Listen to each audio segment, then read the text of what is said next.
샬롬 조이 예루살렘의 조성은입니다. 네, 이스라엘이 계속해서 전쟁 중에 있습니다. 7일 오전부터 시작된 공격으로 전쟁 중이라는 선언이 아예 된 상황이죠. 네, 오늘 아침 현재 언론들은 한 250에서 300명이라고 얘기했는데 지금 현재 시각, 네, 저희가 지금 시각이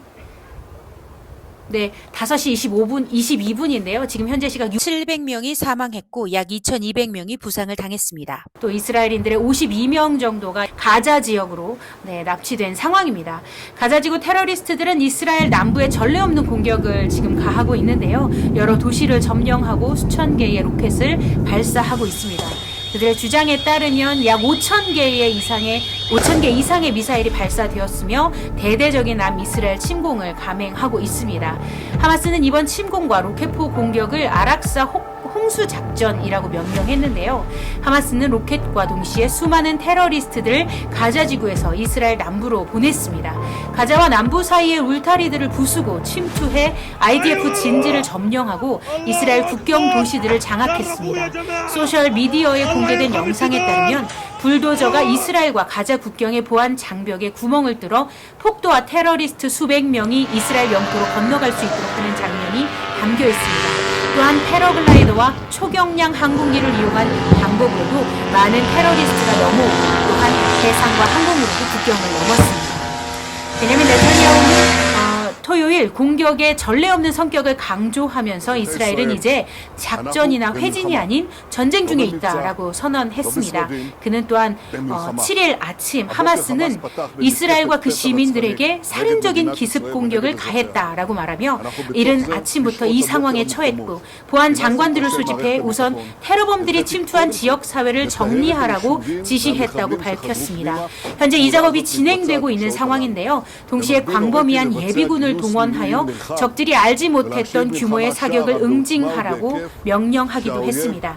적은 전례 없는 대가를 치르게 될 것이라고 네타냐후는 말하면서 그동안 이스라엘 시민들에게 IDF와 국내 전선 사령부의 지시를 엄격히 준수할 것을 요청한다고 말했습니다. 또한 그는 우리는 전쟁 중이고 우리는 승리할 것입니다 라고 강조했습니다. 한편 테러범들이 키부츠 베리를 점령하고 키부츠의 주민들 50명을 붙잡아 공동식당에 감금한 사태가 있었는데요. IDF 작정에 의해서 모두 무사히 돌아왔다는 소식이 조금 전 들려왔습니다. 또 다른 테러리스트들은 오파킨 마을에 침투해 다수의 주민들을 인질로 잡았는데 이들에 대한 구출 소식은 아직 정확하게 들려진 바가 없습니다. 정확한 소식이 들어오는 대로 또 여러분에게 알려드리도록 하겠습니다. 스데론시에서는 현지 경찰서 인근에서 테러범과 이스라엘 구원요원 사이에 총격전이 벌어졌고요. 크파르 아자, 수파, 나할 오즈, 마젠 그리고 레임 군 기지에서도 주요 테러 침투가 보고되었는데 레임 군 기지는 이미 모두 완전히 원상복귀된 상황입니다. 요아브 갈란트 국방장관은 이스라엘 남부와 중부 대부분을 포함한 가자지구 국경에서 80km 이내에 있는 모든 지역에 비상사태를 선포하고 IDF의 테러 공격을 대처할 수 있는 권한을 확대했습니다. 토요일 밤 갈란트 장관은 비상사태를 전국으로 확대했습니다. 이스라엘 교육부는 일요일 전국에서 학교가 취소되었다고 토요일 발표했는데요.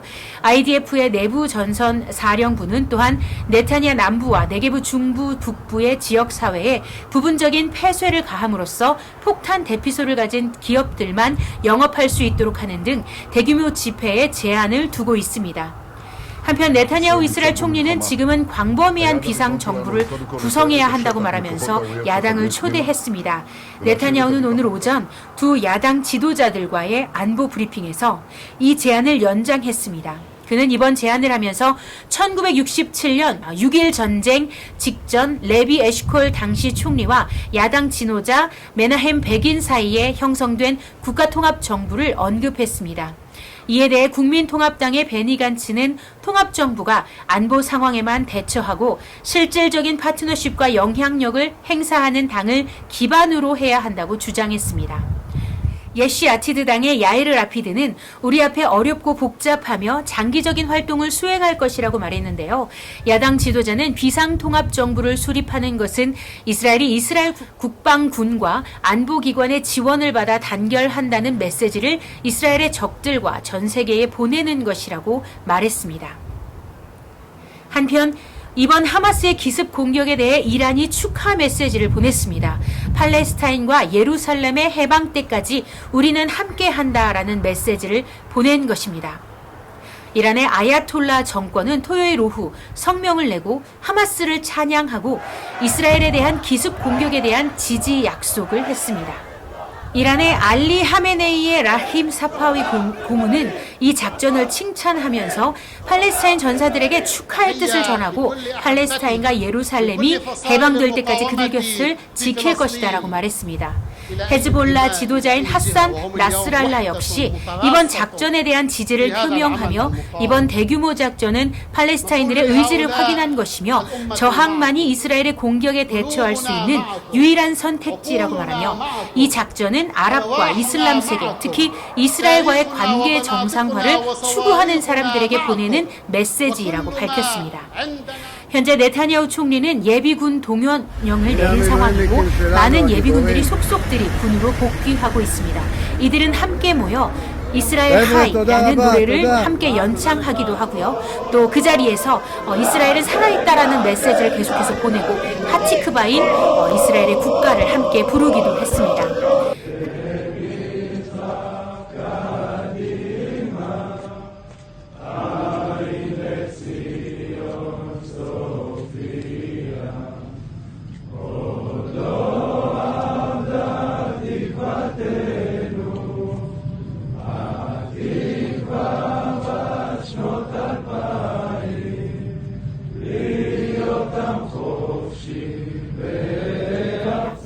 한편 이스라엘 북부 국경에서 전투가 벌어졌습니다.